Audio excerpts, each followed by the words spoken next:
Well, we got some old friends in the studio right now, including from Nothing But Kindness, good old Kali Baba McConnell. How you doing? Good morning, sir. Also, from Tapestry Health, we have Amy Davis over here, the communications director. Good morning. Good morning. We also have Jill Shanahan, who's the harm reduction coordinator. I brought in the big guns today. You certainly did, I must say. So we're going to be doing a lot of stuff today, and especially something you're going to be out in the street, Kali, over at Pulaski Park. 8 o'clock until 9 o'clock. I'll be doing some outreach before I start over at Tapestry doing outreach today at 9 o'clock.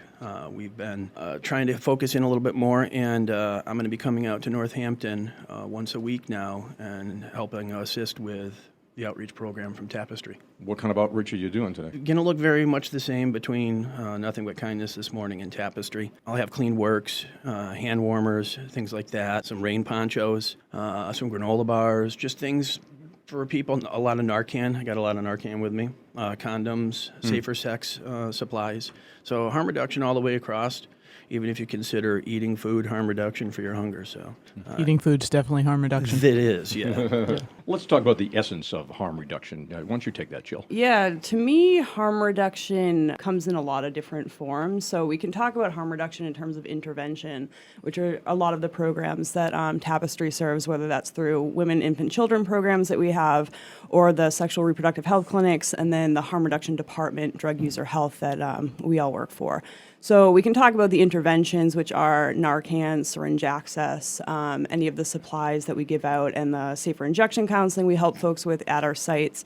But we can also talk about harm reduction in a larger context, about actually really understanding the human condition and suffering that people go through, and really showing up for somebody in spiritually, mentally, emotionally, physically, and then trying to work with whatever they would like to work on during that time. That could be their drug use. It might not be their drug use at the time. But I think really just showing up for folks is what harm reduction is. And you're essentially talking about people who are still out there using, Yes, right? definitely. So it's kind of a change in, I'm not sure about attitude, but some of the ways that we dealt before with people that Yes. are in so-called recovery. That's not always been the case. Dealing Right. with people while they're in the midst of it. Usually you want to get them into a program first and then talk to them. Yeah, I think that's what we do best, actually, is work with folks that are stuck in that continuum, and they may continue to always be in that continued cycle of using, but we are able to work with folks. We're probably one of the only programs around here that actually works with folks that are continually using, and there's no stipulation to stop using.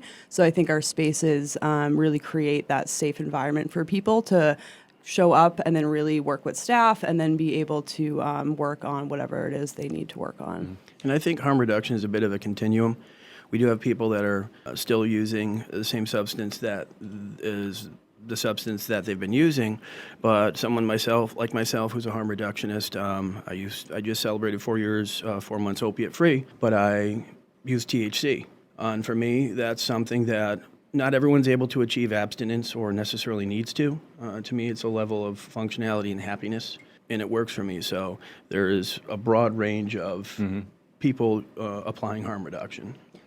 Talk about that for a minute, because I know you've struggled for quite a long time. I'm very familiar with this kind of thing. Yeah. We talk about the internal motivation that people need to seek recovery. It seems to me, and I think what we're talking about earlier here, to me like if you don't have that internal drive that makes you want to seek recovery, that you're kind of wasting your time in recovery. Have that wrong? I don't think it's wrong, but I think it felt very nebulous to me. Like, I wanted it for a year and a half. I considered myself in recovery, or active seeking recovery, for about a year and a half before I was able to get abstinent from opiates. So it was something I knew I wanted, but I didn't know how to get there. I'm very lucky. I had a lot of support, and I had resources and things like that, but I think people can want it and go decades without necessarily being able to achieve, abstinence if that's the goal. But a lot of the 12-step programs focus on the 12, the abstinence, but I think that there's infinite pathways to recovery.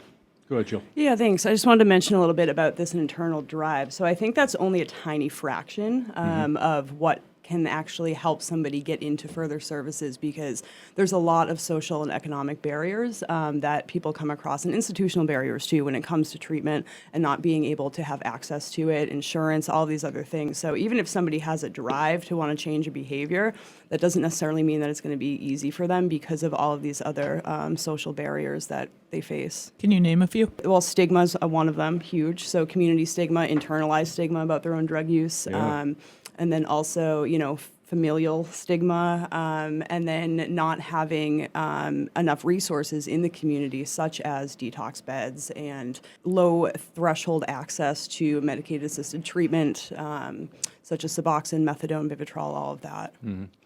And she mentioned, resources within your community. Northampton is a very robust community in terms of recovery and assisting people that are struggling with homelessness and things like panhandling.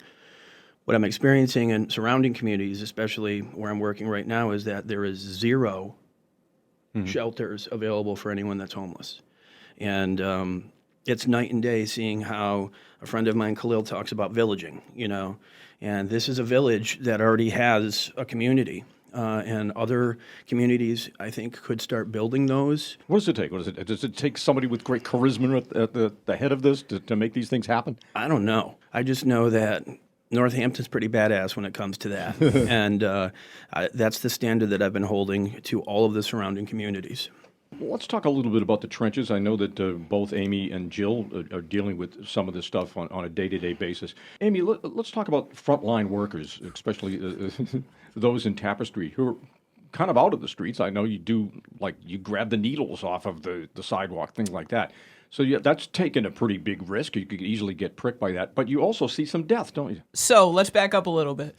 We do community outreach, syringe cleanups. We do them. They're safe. We do it, and we open it up to the community. We do have frontline workers going to do outreach every day.